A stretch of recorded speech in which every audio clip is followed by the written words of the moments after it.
ഇനി നമുക്ക് 10ാമത്തെ ശ്ലോകം നോക്കാം. താതോ ജീവനകൃനൃപാലകകുലം ത്രിസപ്തകൃത്വോ ജയൻ സന്ദർപ്യാഥ സമന്തപഞ്ചകമഹാരക്തഹൃദൗഖേ പിതॄൻ യജ്ഞേക്ഷ്മാമപി കാശ്യപാദിഷു ദിശൻ സാൽവേന യുധ്യൻ പുനഃ കൃഷ്ണോ മും നിഹനിഷ്യതീതി ശമിതോ യുദ്ധാൽ കുമാരൈർഭവാൻ. താതോ ജീവനകൃനൃപാലകകുലം. താത അച്ഛനായ, താതോ ജീവനകൃത്, താതഃ അച്ഛനെ, ഇവിടെ ജമദഗ്നി മഹർഷിയെ ജീവനകൃത് പുനരുജ്ജീവിപ്പിച്ചു. നൃപാലകകുലം ഭൂമിയെ പരിപാലിക്കുന്ന കുലം, അതായത് രാജവംശത്തെ, ക്ഷത്രിയ വംശത്തെ. ത്രിസപ്തകൃത്വോ, ത്രിസപ്ത 3 7, അതായത് 3 7 21 പ്രാവശ്യം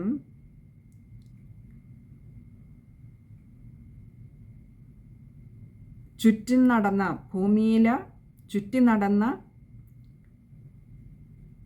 ജയൻ എന്ന് പറഞ്ഞാൽ ഈ ക്ഷത്രിയരെ ഒക്കെയും തൻ്റെ അച്ഛൻ്റെ ഘാതകരെയൊക്കെയും, ഘാതക വംശത്തിലുള്ളവരെ മുഴുവൻ തന്നെയും കൊന്നൊടുക്കി ഉന്മൂലനം ചെയ്തു.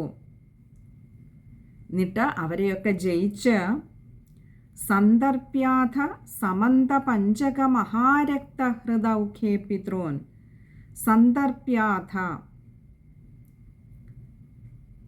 സന്ദർപ്യ എന്ന് പറഞ്ഞാൽ പിതൃതർപ്പണം ചെയ്തു.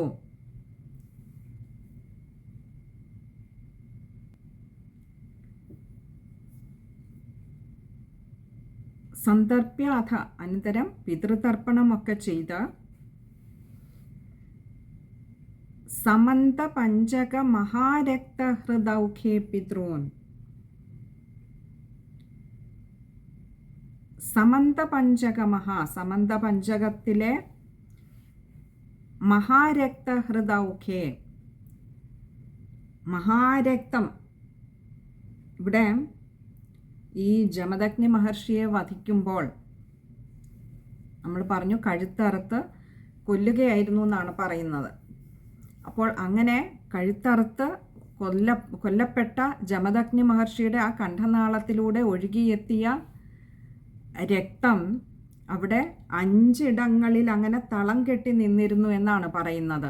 ഈ പരശുരാമൻ തിരികെ വീട്ടിലെത്തുമ്പോൾ കാണുന്നത്, തൻ്റെ ആശ്രമത്തിലെത്തുമ്പോൾ കാണുന്ന 5 ഇടത്ത് തളം കെട്ടി നിൽക്കുന്ന ഒരു രക്തം കൊണ്ടുണ്ടാക്കിയ ഒരു കുളം പോലെയായിരുന്നു അത്രേ. അത്രയും അങ്ങനെ തളം കെട്ടി നിന്നിരുന്നു. അതും കണ്ട് അമ്മയുടെയും മാറത്തടിയും കണ്ടിട്ടാണ് മനസ്സുരുകി പരശുരാമൻ അങ്ങനെയൊരു ദൃഢപ്രതിജ്ഞ എടുത്ത് അങ്ങനെ 21 വട്ടം ഈ ഭൂമിയെ മുഴുവൻ തന്നെയും ജയിച്ച് തിരിച്ചു വന്ന പരശുരാമൻ ഈ 5 ജലാശയങ്ങളിൽ, രക്തം കൊണ്ട് നിറഞ്ഞ ഈ ജലാശയങ്ങളിൽ, ഈ കയങ്ങളിൽ പിതൃക്കൾക്കായിട്ട് തർപ്പണം ചെയ്തു. രക്തഹൃദൗഖേ പിതॄൻ, പിതൃക്കൾക്കായിട്ട് പിതൃതർപ്പണം ചെയ്തു. അതിനുശേഷം യജ്ഞേക്ഷ്മാമപി കാശ്യപാദിഷു ദിശൻ.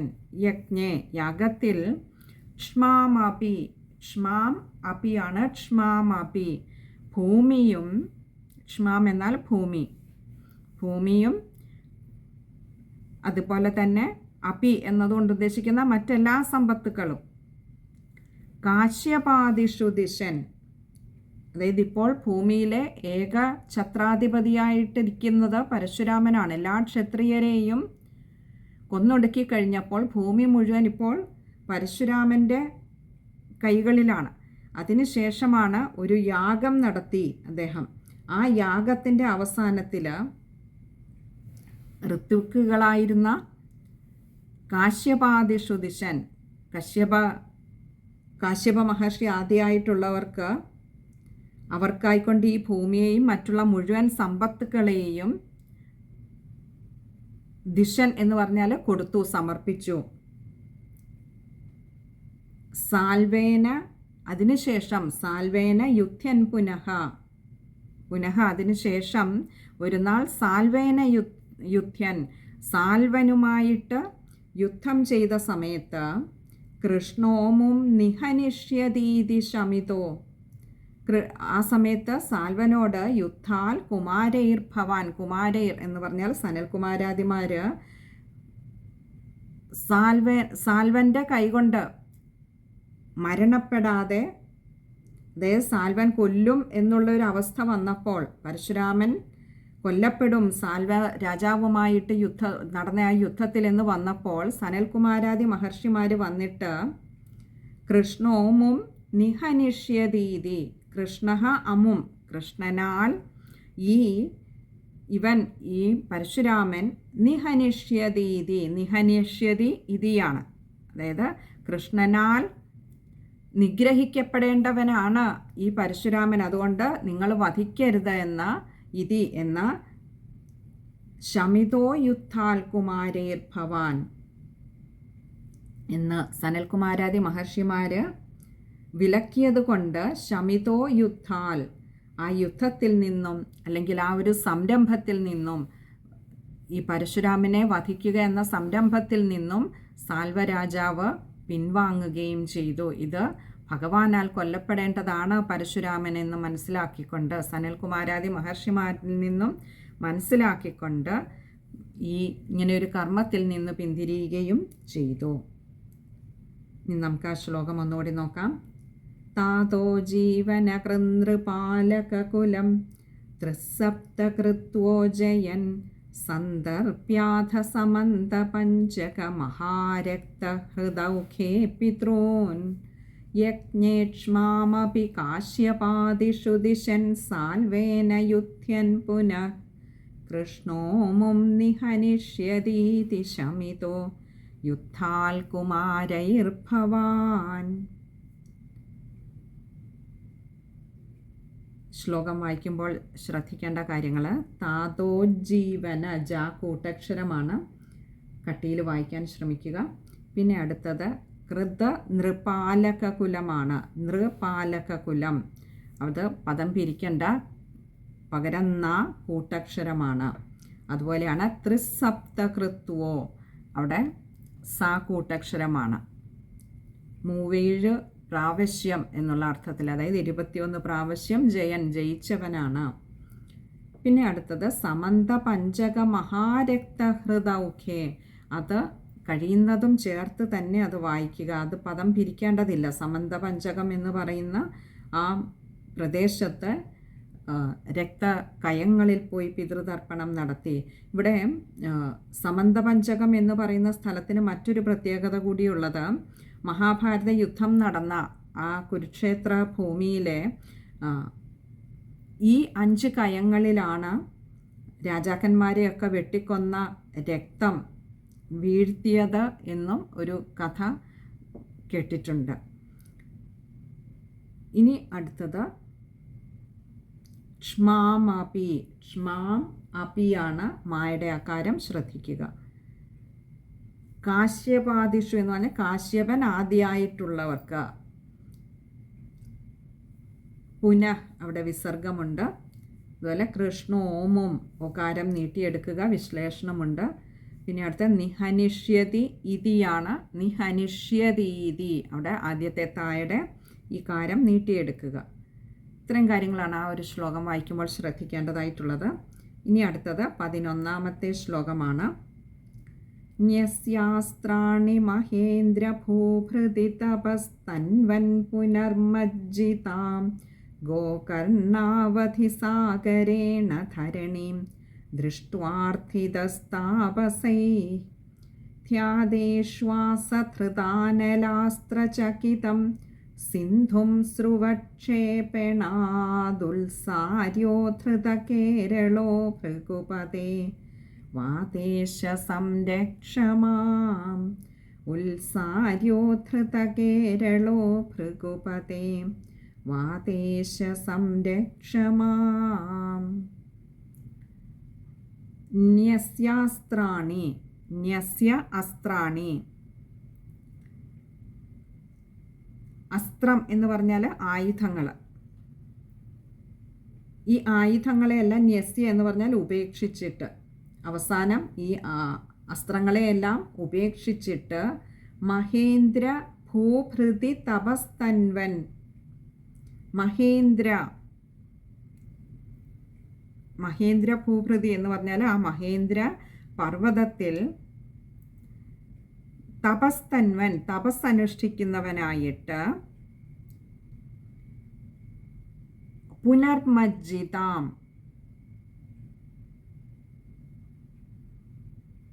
പുനഃ മജ്ജിതാം, ഇങ്ങനെ രണ്ട് വാക്കുകൾ ചേരുന്നതാണ് പുനർമജ്ജിതാം. പുനഃ എന്ന് പറഞ്ഞാൽ പിന്നീട്, മജ്ജിതാം എന്നാൽ അങ്ങനെ അങ്ങ് നിമജ്ജനം ചെയ്യുക, അതായത് അതിലങ്ങ് ആഴ്ത്തുക, അങ്ങനെ മുങ്ങിപ്പോവുക. ഗോകർണാവധി സാഗരേണ ധരണീം. ഗോകർണാവധി, ഗോകർണം വരെ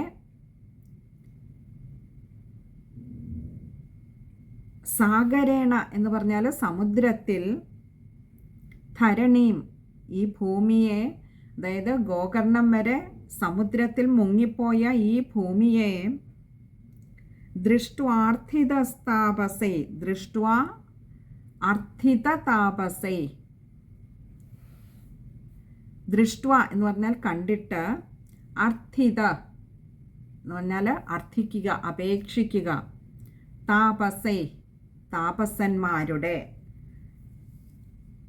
താപസന്മാരുടെ മഹർഷിമാരുടെ പ്രാർത്ഥനകൾ കേട്ടിട്ട് അല്ലെങ്കിൽ കണ്ടിട്ട് ധ്യാതേശ്വാസധൃതാനലാസ്ത്രചകിതം, ധ്യാതേഷു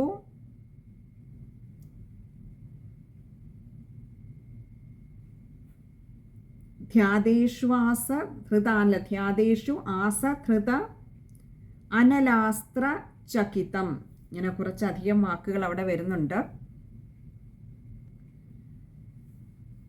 ധ്യാതേഷു ആസ എന്ന് പറഞ്ഞാൽ ധ്യാനം കൊണ്ട് തൻ്റെ കൈകളിലേക്ക് വരുത്തിയ ധൃത അനലാസ്ത്രം,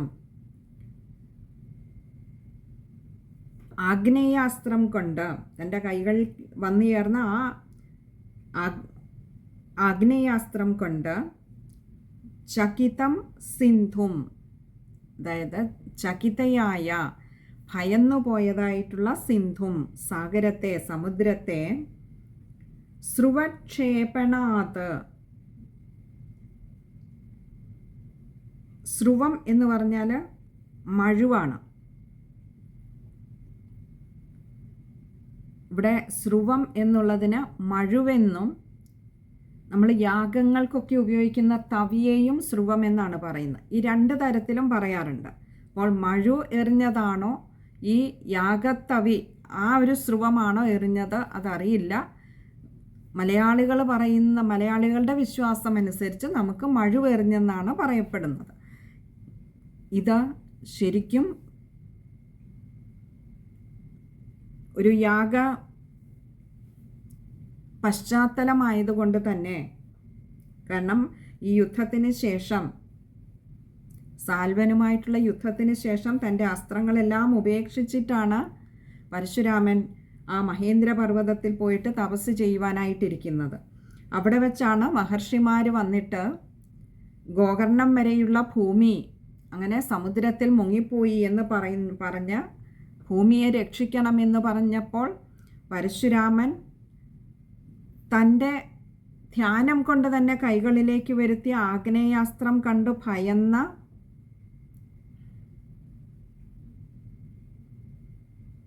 ഈ സമുദ്രം, ആ സമുദ്രത്തിലേക്ക് തൻ്റെ സ്രുവം എറിഞ്ഞാണ് ഭൂമിയെ വീണ്ടും, അല്ലെങ്കിൽ സമുദ്രം വഴിമാറിക്കൊടുത്ത് ഭൂമി ഉയർന്നു വന്നത് എന്നാണ് വിശ്വാസം. അപ്പോൾ ആ സ്രുവം ഏതാണ് എന്നറിയില്ല. സ്രുവക്ഷേപണാത്, സ്രുവം എറിഞ്ഞിട്ട്, അത് മഴുവായാലും യാഗത്തിന് ഉപയോഗിക്കുന്ന സ്രുവമാണെങ്കിലും അതെറിഞ്ഞിട്ട്, ഉത്സാര്യോദ്ധൃത കേരളോ ഭൃഗുപതേ, ഉത്സാര്യ ഉദ്ധൃത,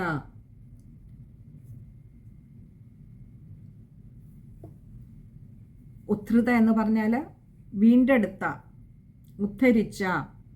ഉത്സാര്യ എന്ന് പറഞ്ഞാൽ ഇങ്ങനെ അകലേക്ക് മാറ്റിയ, അതായത് ഈ സമുദ്രം ഇങ്ങനെ വഴിമാറി ഉണ്ടായത്. കേരളോ ഭൃഗുപതേ, അങ്ങനെ കേരളത്തെ ഉദ്ധരിച്ച അല്ലെങ്കിൽ ഉണ്ടാക്കിയ ഭൃഗുപതേ, ഭൃഗുകുലത്തിൻ്റെ പതിയായിട്ടുള്ള, അല്ലയോ ഭഗവാനെ, അങ്ങനെ ഭൃഗുകുലത്തിൻ്റെ പതിയായും അവിടുന്ന് തന്നെയാണ് വന്നത്. അങ്ങനെയുള്ള ഭഗവാനെ,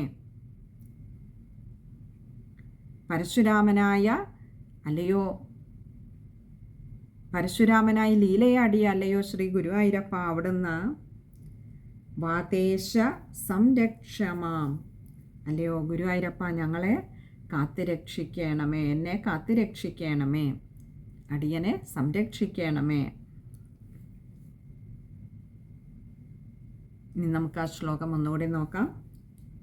ന്യസ്യാസ്ത്രാണി മഹേന്ദ്രഭൂഭൃതി തപസ്തൻവൻ പുനർമജ്ജിതാം ഗോകർണാവധിസാഗരേണ ധരണീം ദൃഷ്ട്വാർത്ഥിതസ്താപസൈ ധ്യാതേശ്വാസധൃതാനലാസ്ത്രചകിതം സിന്ധും സ്രുവക്ഷേപണാദുൽസാര്യോധൃതകേരളോ ഭൃഗുപതേ വാതേശ സംരക്ഷമാം ഉത്സാര്യോധൃതകേരളോ ഭൃഗുപതേ വാതേശ സംരക്ഷമാം. സർവത്ര ഗോവിന്ദനാമസങ്കീർത്തനം.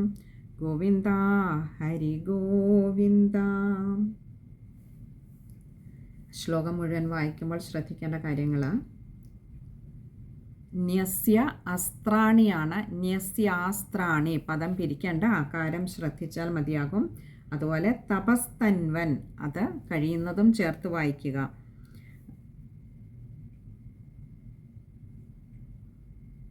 ഇനിയും അവിടെ ചേർത്ത് വായിക്കാൻ പറ്റുന്നില്ല എങ്കിൽ തപഹ എന്നെടുത്തിട്ട് തൻവൻ എന്ന് താഴെ വായിച്ചാൽ മതിയാവും. കഴിയുന്നതും അവിടെ പദം പിരിക്കണ്ട, ചേർത്ത് തന്നെ വായിക്കുന്നതാവും നല്ലത്. ഇനി അടുത്തത് ഗോകർണാവധി, ഗോകർണ അവധി, ഗോകർണം വരെയുള്ള എന്നുള്ള അവിടെ ആകാരം ശ്രദ്ധിക്കുക. അതുപോലെ ദൃഷ്ട്വാ അർത്ഥിത താപസൈ, ദൃഷ്ട്വാ അർത്ഥിത താപസൈയാണ് അകാരം ശ്രദ്ധിക്കുക. അതുപോലെ ധ്യാതേശ്വാസധൃതാനലാസ്ത്രചകിതം, ധ്യാതേഷു ആസാണ്, അപ്പോൾ ശ്വ എന്ന അക്ഷരത്തിന് അകാരം നീട്ടിയെടുത്ത് വായിക്കുക. അതുപോലെ ധൃത അനലാസ്ത്രചകിതമാണ്, ധൃത അനലാണ്, ധൃത അനലാസ്ത്രം, അവിടെയും വായിക്കുമ്പോൾ ശ്രദ്ധിക്കുക. പിന്നെ സ്രുവക്ഷേപണാദുൽസാര്യോധൃത കേരളോ ഭൃഗുപതേ, അത് ചേർത്തെടുക്കേണ്ടതാണ്. ഇനിയും ചേർത്തെടുക്കാൻ ബുദ്ധിമുട്ടുണ്ടായെങ്കിൽ സ്രുവക്ഷേപണാത് എന്ന് അവിടെ കൊടുത്തുകൊണ്ട് കൊടുത്ത് നിർത്തിയിട്ട് താഴെ ഉത്സാര്യോധൃത എന്ന് എടുക്കാവുന്നതാണ്. കഴിയുന്നതും അത് ചേർത്ത് തന്നെ വായിക്കുന്നതാവും നല്ലത്. രണ്ടാമത്തെ കാര്യം, അവിടെ രണ്ടാമത് നമ്മൾ ഉത്സാര്യോധൃത കേരളോ ഭൃഗുപതേ, അവിടെ അത് 2 വട്ടം എടുക്കേണ്ടതുണ്ട്. ആദ്യത്തെ പ്രാവശ്യം നമ്മൾ ചേർത്ത എടുക്കുന്നതെങ്കിൽ സ്രുവക്ഷേപണാദുൽസാര്യോധൃത അങ്ങനെയാണ് എടുക്കുന്നതെങ്കിൽ അവിടെ ദായുടെ ഉകാരം ശ്രദ്ധിക്കുക. അതുപോലെ ഉത്സാര്യോധൃത അതും ശ്രദ്ധിക്കുക. ഇനിയും അതിനുശേഷം വായിക്കുമ്പോൾ മുകളിൽ നിന്ന് വേണ്ട, സ്രുവക്ഷേപണാത് തൊട്ട് വേണ്ട, ഉത്സാര്യോധൃത എന്ന് 2 വട്ടം അത് വായിക്കേണ്ടതുണ്ട്. ഇന്ന് ഇത്രയും കാര്യങ്ങളാണ് ആ ഒരു ശ്ലോകം വായിക്കുമ്പോൾ ശ്രദ്ധിക്കേണ്ടതായിട്ടുള്ളത്. ഇനി അടുത്തത് നമുക്ക് ഈ ഒരു ദശകം, ഭഗവാന്റെ പരശുരാമാവതാരം എന്ന ലീല നമുക്ക് സമ്പൂർണ്ണ പാരായണം ചെയ്ത് ഭഗവാന്റെ പാതാരവിന്ദങ്ങൾ സമർപ്പിക്കുകയാണ് വേണ്ടത്. അത് നമുക്ക് അടുത്ത സത്സംഗത്തിൽ കാണാമെന്ന് കരുതുന്നു. ഹരേ കൃഷ്ണ.